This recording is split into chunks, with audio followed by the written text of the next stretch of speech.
2023 को रिटायर हुए मिनिस्टर, एक प्रेसिडेंट और एक चीफ जस्टिस ऑफ पाकिस्तान। सदर अलवी की जाके जब कोई नया सदर आएगा तो अलवी से जान छूटेगी आपकी, उस वक्त नहीं छूटती। He is to continue till his successor। ये सिर्फ एक नई बात आपसे करना चाहता था, वो कि सदर से आपकी जान नहीं छूटेगी भाई साहब।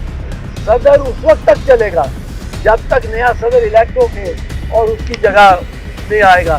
जो अपील का है और दीगर के है मामला, वो जब तक आप अमेंडमेंट नहीं लाएंगे सुप्रीम। और एक चीज आपको बता दूं, हाँ ये एक मैं आपको, ये भी एक गलत फहमी है, बिल्कुल गलत फहमी। गलत फहमी क्या है कि ये सब लोग, तीन बड़े सितंबर 2023 को रिटायर हुए।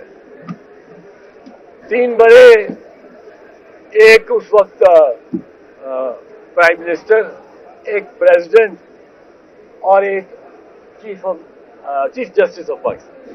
ये कहते हैं ये जिनके दो प्रेसिडेंट और चीफ जस्टिस ये फारिग हो गए तो हमारी मौज, और इनको सत्कार दिया जाएगा, हम अपना सदर लेके आएंगे।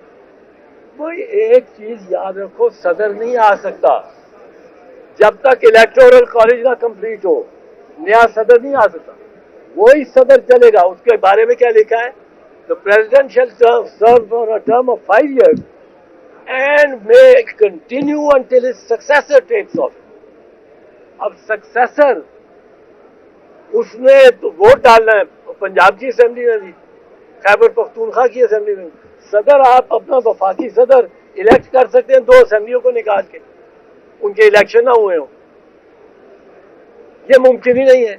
उनके इलेक्शन होंगे, इलेक्टोरल कॉलेज कंप्लीट होगा, फिर सदर अलवी की जाके जब कोई नया सदर आएगा तो अलवी से जान छूटेगी आपकी, उस वक्त नहीं छूटती। He is to continue till his successor steps into the office। अब ये लोग समझते नहीं, कह रहे हैं कि जी वो जाएगा, प्रेसिडेंट जाएगा और चीफ जस्टिस जाएगा तो हम निपट लेंगे बाकी जजेस से। हम आपको उस वक्त भी निपटने नहीं देंगे, हम वुकरा उस वक्त भी नहीं देगा। उस वक्त भी हम चीफ जस्टिस फैज ईसा के लिए भी हम निकलेंगे। If he becomes the chief justice, and he will, why should he not? We will be on the road to protect his tenure, his rights and his authority। वुकरा उसके लिए भी निकलेंगे, फैज वुकरा एजाजुल हसन के लिए भी निकलेंगे, वुकरा मंसूर अली शाह के लिए भी निकलेंगे, या अफरीदी के लिए भी निकलेंगे। ये चीफ जस्टिस आ रहे हैं, तो इसमें कोई रियायत कोई नहीं होनी चाहिए कि जी हम एक चीफ जस्टिस और दूसरे में इम्तियाज करते हैं। बिल्कुल नहीं करते। हमारे लिए कादी फैदी साहब भी वैसे ही चीफ जस्टिस होगा जैसे आज उमर अता बंदियाल। अब इसमें मैं ये सिर्फ एक नई बात आपसे करना चाहता था, वो कि सदर से आपकी जान नहीं छूटेगी भाई साहब। सदर उस वक्त तक चलेगा जब तक नया सदर इलेक्ट होके और उसकी जगह नहीं आएगा। वो इलेक्शन कब होगा? जब पंजाब की असेंबली, सरहद की असेंबली मुकम्मल हो गई होगी।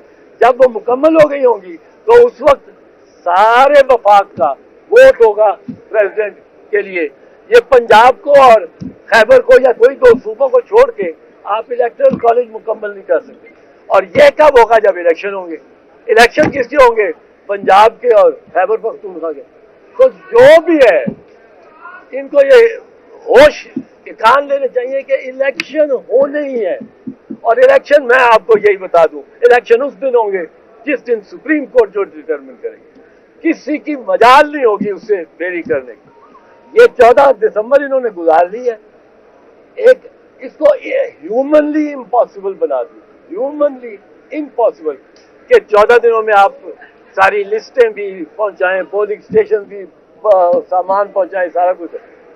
अब सुप्रीम कोर्ट के लिए तो ये जिम्मेदारी है कि सुप्रीम कोर्ट 14 दिसंबर की जगह कोई और तारीख, 14 मई दे दे, 14 मई की जगह कोई और 24 मई कर दे, 3 अप्रैल कर दे, 13 अप्रैल कर दे। ये सुप्रीम कोर्ट जिस दिन सुप्रीम कोर्ट ने कह दिया कि आज इलेक्शन होने, इस दिन होने, उसी दिन हो। तो साहब आखिरी लाइन के जो मुज़ाकरात हैं उनको पूरी पीडीएम कामयाब होते नहीं देखना चाहती है, सिर्फ नून लीग कामयाब होते नहीं देखना चाहती? नहीं, नून लीग भी और मौलाना फजल रहमान भी, वो ये मुज़ाकरात में हिस्सा